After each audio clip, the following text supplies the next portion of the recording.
Turn on your television tonight, and the mainstream media will happily sell you the exact same comforting lie. That Washington is still the undisputed boss of the Middle East, squeezing Iran into a corner until they beg for mercy. They want you to believe President Trump holds all the high cards, and that it is only a matter of time before Tehran surrenders. But the cold, hard reality is much crueler, and frankly, downright terrifying. Legendary geopolitical heavyweight John Mearsheimer just dropped a massive truth bomb that shatters this fantasy completely.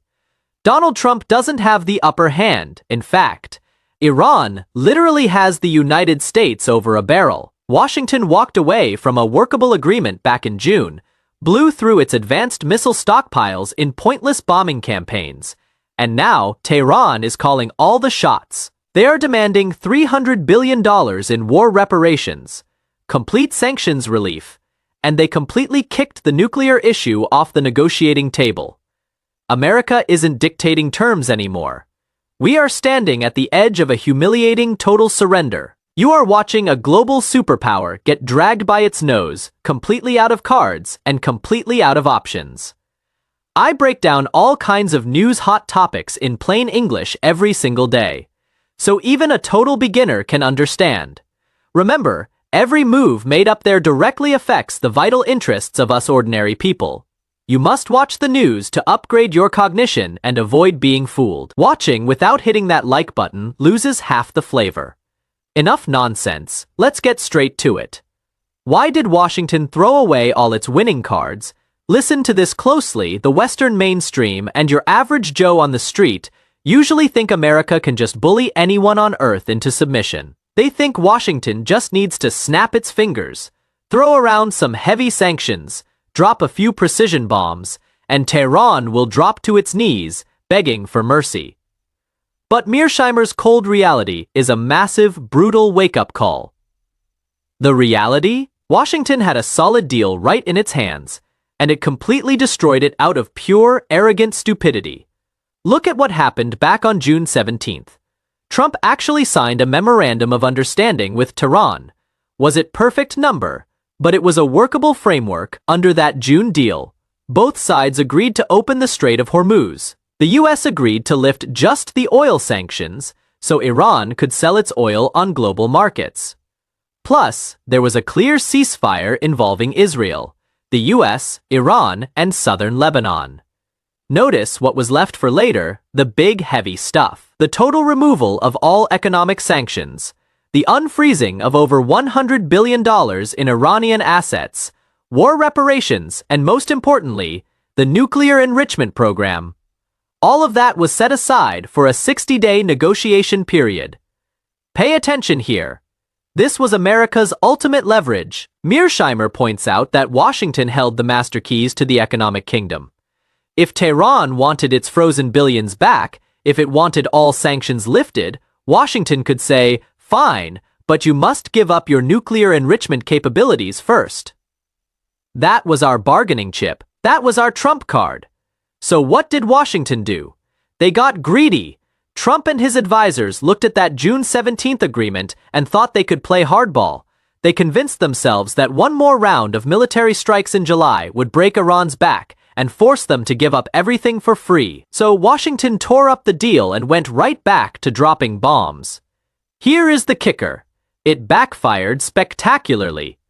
Think about this using a simple casino metaphor.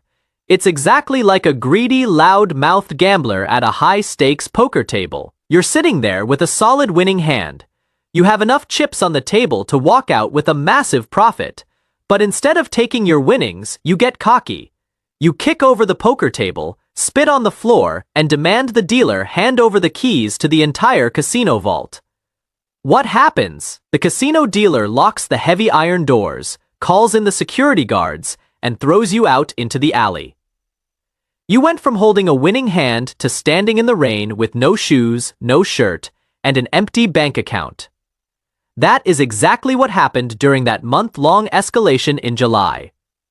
The US bombed Iran for weeks, and guess what? It accomplished absolutely nothing. Iran didn't break. Iran didn't budge.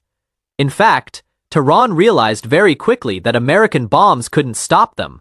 By tearing up the June deal, Washington didn't gain leverage. It destroyed every single piece of leverage it had left. You think America looks tough? Truth is, Washington threw away its best hand, and now we are standing at the table with empty pockets. Iran's 10-point kill shot. Where did the nukes go? Now you might be thinking, if America is out of chips, what exactly is the other side demanding? Well, let's get one thing straight. The Western mainstream and your average taxpayer usually assume that when America sits down at a negotiating table, Washington is the one holding the gavel.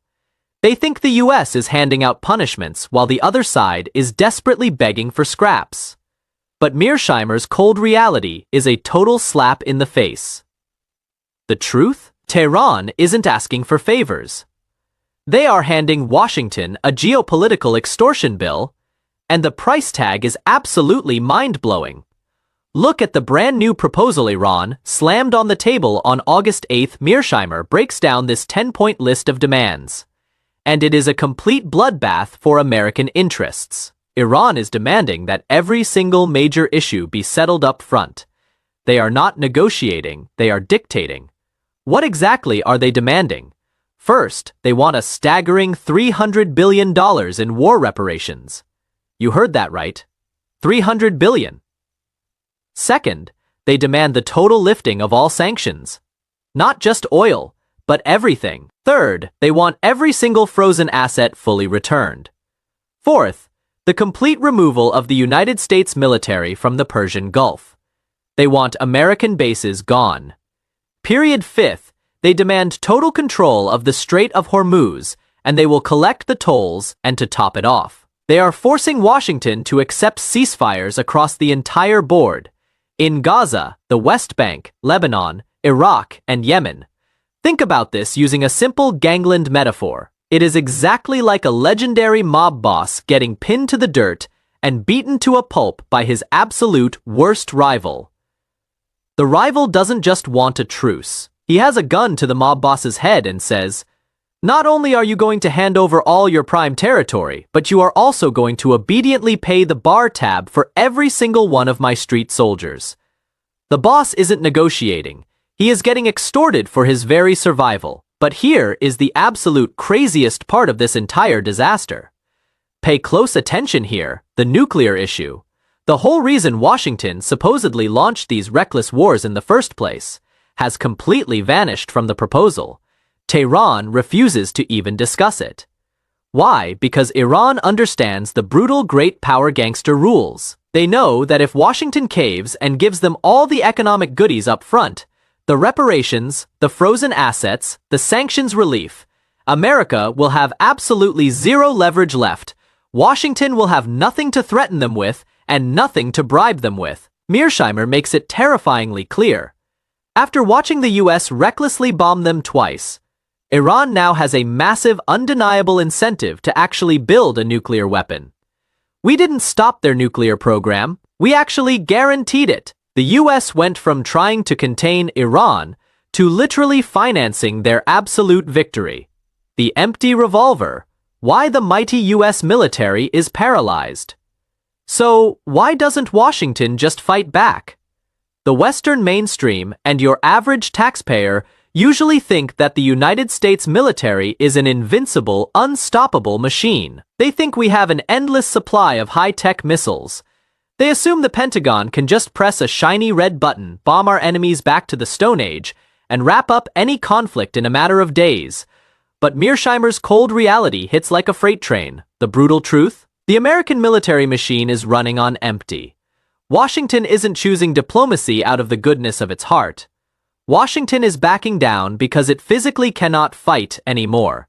Look at the actual battlefield data that the politicians are desperately trying to hide from you.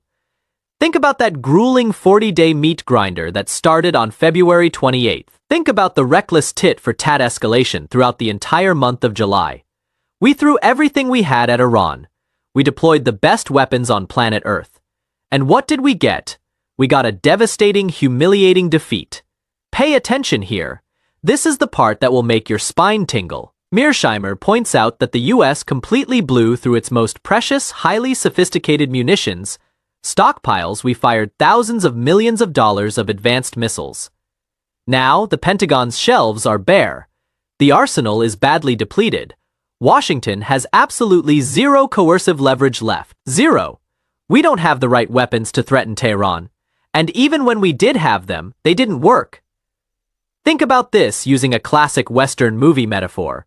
It is exactly like a loud-mouthed cowboy in a high-stakes, high-noon street duel. This cowboy is screaming at his opponent, acting crazy, puffing out his chest, and aggressively spinning his shiny revolver.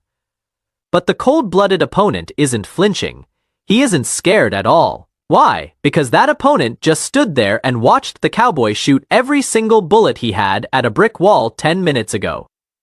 The cowboy is screaming, but his gun is completely empty.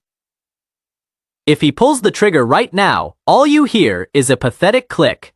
That is exactly how Iran looks at the United States today. Tehran sees that empty gun. They know Washington cannot restart this war under the brutal Great Power Gangster Rules.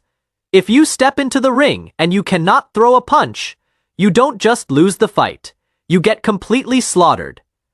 And the nightmare gets even worse. Mearsheimer drops an even heavier reality bomb.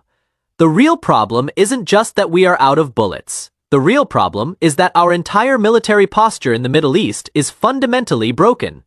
We could restock those missiles tomorrow, and we would still lose. You cannot control a massive regional power like Iran just by shooting expensive missiles from hundreds of miles away. You need real leverage, and right now, America has none. Can you believe it? President Trump is totally desperate. He desperately wants to open the Strait of Hormuz to save the economy. He wants a way out, but he has absolutely no military option left. None. He cannot bomb his way out of this trap. If he rejects Iran's humiliating 10-point extortion list, the war continues, the strait stays closed, and America bleeds. If he accepts the deal, he signs a devastating surrender document in front of the entire planet.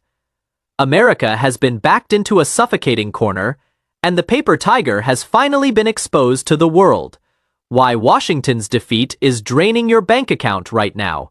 But let's cut the crap. You might be sitting on your couch in Ohio or Texas right now, thinking, why should I care about a bunch of sand missiles and treaties thousands of miles away? That is Washington's problem, not mine. Wrong, dead wrong. The Middle East isn't just some random dot on a map. It is the beating heart of the global economy. The brutal truth is that this geopolitical disaster is actively reaching right into your bank account and stealing your hard-earned cash as we speak. Look at the Strait of Hormuz. It is the ultimate choke point for the world's oil supply. Under this new great power gangster reality, Iran holds the keys. Tehran explicitly stated they are going to control the strait and collect tolls. And the US Navy cannot do a damn thing to stop them. What do you think happens when a hostile power suddenly taxes the world's primary energy supply? I'll tell you exactly what happens. The global premium on crude oil absolutely explodes. And that means the cost of filling up your gas tank is going to surge overnight. But it doesn't stop at the gas pump. Every single thing you buy, your daily groceries, your clothes, your Amazon packages, relies on diesel trucks and global supply chains to get to your door. When energy costs skyrocket, corporate America doesn't eat the loss. They pass that massive bill directly to you. And let's talk about that insane $300 billion war reparation demand. Where do you think Washington is going to get $300 billion to pay off Tehran? They're going to print it. And every single time the government fires up those money printers to pay for their catastrophic foreign policy failures, the dollars in your wallet become worth less pay. Close attention here. This is a massive black swan event for your personal finances. If you have a 401, if you have a retirement fund, or if you just have cash sitting in a regular savings account, this coming inflation spike is going to eat away your purchasing power like a parasite. We are staring down the barrel of a massive cost of living crisis. When the global superpower loses its grip and gets forced to pay extortion fees, the US dollar takes a massive hit. The old financial scaffolding is breaking down right in front of our eyes. Safe havens like physical gold or specific hard commodities might be the only life rafts left in this storm. You need to stop watching the news like it is some Hollywood action movie. You need to start watching it like it is your personal financial survival guide. Because right now, Washington's humiliating defeat is being paid for with your money. And this is exactly why you need to listen to me very carefully. We are living in a brutal era where your level of cognition directly determines your wealth. If you cannot see through the mainstream media's smoke and mirrors, you will become the ultimate victim of these geopolitical gangster games. The politicians will never tell you the truth until it is already too late, and your wallet is completely empty. If this video completely blew your mind today, if it finally helped you understand exactly how the money in your pocket mysteriously vanishes or grows based on what happens in the Persian Gulf, do not hesitate for a single second. Smash that like button. Subscribe to the channel and ring that notification bell right now. Forward this video to your family and friends. Wake them up. In this dangerous world, information is literal wealth, and falling behind the news means you are going to pay the ultimate price. Now, I want to hear from you. Let's talk about John Mearsheimer. His analysis is absolutely ruthless. He strips away all the fake political morality, the beautiful speeches, and the diplomatic garbage. He looks at the world through pure, brutal, great power gangster rules. But let's be honest, reality is often exactly this cruel. There are no good guys and bad guys in geopolitics, only winners and losers. What do you guys think? Is Mearsheimer dropping pure, undeniable truth bombs, or is he just a cold-blooded, cynical realist? Here's the ultimate question for you. Should America swallow its pride, pay the $300 billion extortion fee, and accept a humiliating defeat just to save our economy? Or should Washington refuse the deal, tear up the paper, and try to fight back, even knowing our military is totally out of bullets? Get down in the comment section below and let me know exactly where you stand. Let the debate begin. I'll be down there reading your takes. Stay sharp, don't get played, and I will see you in the next video.